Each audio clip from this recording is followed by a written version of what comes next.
네, 두 번째 작전명입니다. 반도체, 이제는 투명하게입니다. 투명하게 이게 무슨 말이지? 라고 멘트를 치려고 했는데 사실 오늘 장에서 굉장히 또 뜨거웠기 때문에 다들 아실 것 같아요. 유리 반도체 기판이 오늘 또 주목을 받았습니다. 네네, 글라스 기판이 관련주가 좀 부각이 됐는데요. 사실 저희가 이제 방송 전에 이제 사전 미팅을 하지만 그때 네. 얘기 드린 것처럼 이미 전에 많이 나왔던 뉴스고요. 그러니까요. 네, 인텔 같은 경우는 작년 9월에 1조 3천억 정도 투자를 해서 2030년 정도부터 부품에 좀 적용을 하겠다고 발표를 했고요. 오늘 같은 경우 이제 삼성전기가 이제 파일럿 라인을 좀 증설해서 설치를 한 다음에 2026년부터 좀 양산 체제를 좀 구축하겠다는 좀 뉴스도 나왔습니다.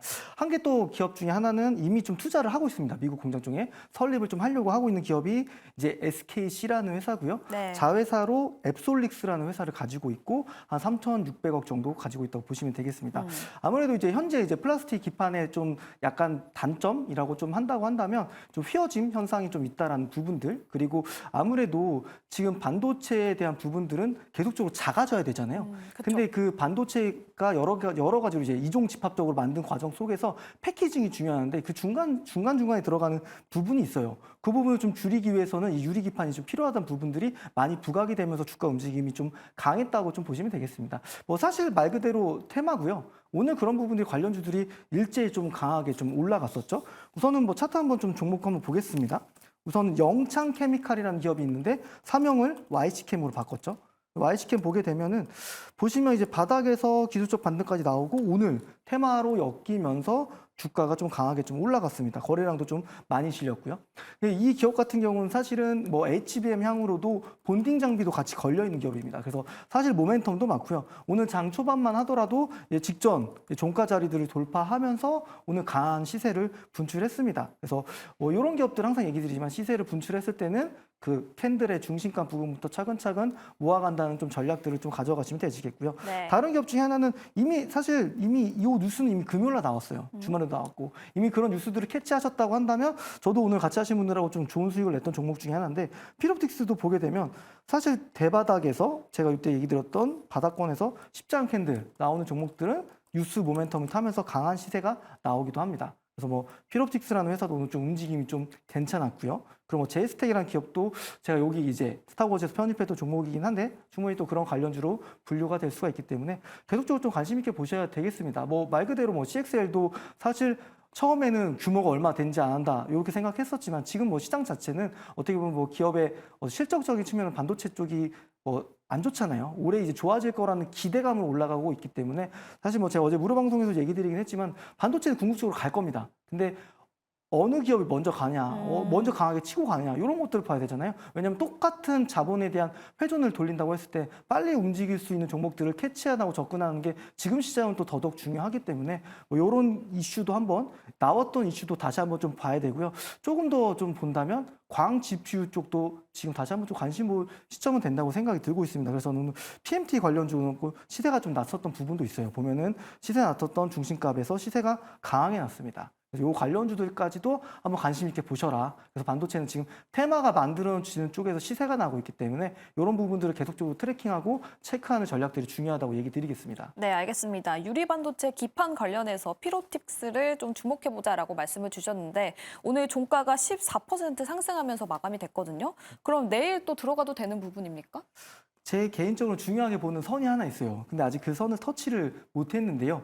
만약에 내일 제가 보기에는 여기 보시면은 한 10,000원 정도 이상 갭 상승해서 출발을 하면 한 7, 8% 정도 좀 추가 상승 정도를 보일 수 있지 않을까. 왜냐하면 지난번에 갭이 있었기 때문에 이 갭을 한번 메꾸는 움직임도 나올 수 있다고 좀 얘기 드리도록 하겠습니다. 알겠습니다. 필옵틱스 관련해서 이야기를 해봤고요. 방금 정종택 매니저님께서도 말씀을 주셨다시피 이게 새로운 이슈가 아니라 이미 지난 연도 2023년에도 나왔던 이슈거든요. 근데 그때 당시에는 관련주가 크게 올라가지 못했어요. 근데 오늘 주목을 받으면서 크게 올라갔는데 조범수 매니저님, 이거 단기 테마로 끝나는 겁니까? 아니면 계속해서 좀 추세 상승을 이어갈 수 있을까요? 사실 제가 지난번에 그 삼성전자랑 그 인텔 메모리 말씀드리면서 재탕 나오면 분위기 나중에 안 좋아진다는 말씀 전해드렸잖아요. 네. 그러면서 뭐 제가 뭐 좋다 말씀드렸었던 뭐 YIK나 에이펙트 이런 메모리 쪽 섹터에 대해서 일부 잠깐 물러서자라는 판단 드렸다시피 네. 이 섹터도 사실 마찬가지입니다. 다만 이 글라스 기판 같은 경우에는 장기적인 성장 추세로 따졌을 때는 정말 큰 시장으로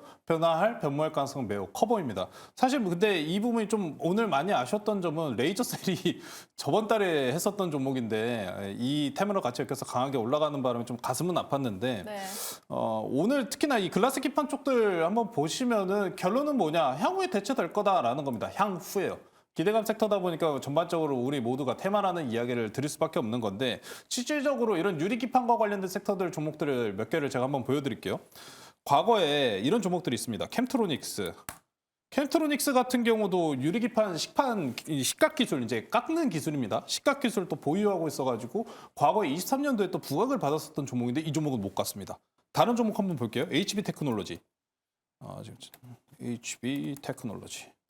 HB 테크놀로지는 오늘 마이너스 9% 빠졌습니다. SKC 자회사 앱솔릭스랑 검사 장비랑 수리 장비를 또 공급하는 회사예요. 그럼 네. 연결주로 붙을만 하거든요. 근데 이 종목 오늘 마이너스 9% 빠졌고요. JT 한번 보실게요. JT 같은 경우는 나쁘지 않습니다. 이제 유리 원장 커팅 기술을 보유하고 있는 업체인데 이 종목은 그래도 오늘 중에 이런 테마성 내에서 부각받지 못한 모습입니다. 그러면 최대 대장으로 평가받아야 될 SKC나 삼성전기는 어떨까요? SKC 오늘 4.9% 올랐고요. 삼성전기 오늘 0.07% 올랐습니다. 이러다 보니까 우리가 테마 장세라는 말을 꺼낼 수밖에 없지 않나라는 그쵸. 좀 생각이 좀 강하게 들고요. 사실 이 최근에 오늘 특히나 주도주 이전 과거의 LPDDR5 아니면은 AI와 같은 주도주들이 하락세를 이어갔다 보니까 오히려 더 부각받는 이런 다시 한 번 더 나온 뉴스에 더 환호를 하는 시장이었다고 평가를 하시면 좋을 것 같습니다. 다만 저는 물론 이 글라스 기판 같은 경우에는 장기적인 섹터 내에서 향후에 무조건 교체가 이루어질 중요한 섹터라고 생각은 합니다. 다만 그 기간이 너무 멀리 떨어져 있을 뿐이겠죠. 인텔이 2030년도까지의 계획이라고 발표를 했었던 만큼 아직도 기간이 좀 남아있는 상황이기 때문에 여러분들께서는 이 대장이라고 평가받는 SKC나 삼성전기 이런 종목들을 향후에 다시 한번 관심 종목 쪽으로 어느 정도 메모를 정리해 두셨다가 보시면 오히려 저는 더 좋을 것 같고요. 이 분위기가 과연 그럼 길게 이어갈 것이냐에 대한 부분은 사실 조금 불안하긴 합니다. 오늘도 삼성전자가 이 글라스 기판에 대해서 어느 정도 유의미한 모습을 좀 보이지 않았었다면은 오늘 장 내에서도 크게 부각을 받기는 어려웠을 겁니다. 전반적인 뉴스 플로우로 발마친 테마성 장세였기 때문에 이 종목들이 추가 상승할 가능성은 그럼에도 불구하고 만약에 이전에 강한 상승을 보였었던 LPDDR이나 AI 쪽들이 추가적으로 하락이 나온다면은 충분한 상승 가능성은 조금 하루 이틀 더 정도는 트레이딩을 엿보실 필요는 있을 것 같습니다. 지금 시장 내에서 이런 식으로 반도체가 우리가 원래는 경기주라는 평가를 내렸었다면 지금은 그 이전의 경기주라는 평가보다는 테마 장세라고 좀 평가를 해야 될 것 같아요. 네. 흔히 좀 이야기해가지고 각 SK 하이닉스를 제가 지난번에 뭐라고 정리를 해드렸었냐면은 프리미엄 전략을 썼다고 말씀드렸어요. 기업들이 프리미엄 전략을 쓸 때가 어느 때인지 아십니까? 경기가 안 좋을 때예요. 그러니까 반도체들도 전반적으로 모두가 같이 다 올라가는 이전에 우리가 알고 있는 경기주의 순환과 같은 흐름이 아니라 테마성으로 올라가는 흐름이기 때문에 지금 항상 테마성으로 기대치로 올라가는 건 1차 파동입니다. 이 조정 마무리하고 향후 2차 파동 내에서 반도체들 큰 상승을 꾀할 가능성은 높으니까요. 아직까지 지금 장세 내에서는 단기적인 트레이딩 위주로 짧게 대응을 좀 이어나가시면 좋을 것 같습니다. 네, 단기적인 트레이딩 말씀을 해주셨고요. 그럼 주목해볼 종목은 레이저셀 맞을까요? 네, 뭐 저번 달에 말씀드렸으니까 레이저셀 말씀드리는데 그럼에도 불구하고 장기적으로 보실 분들은 SKC나 삼성전기가 더 좋은 평가가 될 것 같습니다. 네, 알겠습니다. 삼성전기 그리고 SKC까지 이야기 들어봤고요. 그럼 세 번째 작전으로 넘어가 보도록 할게요.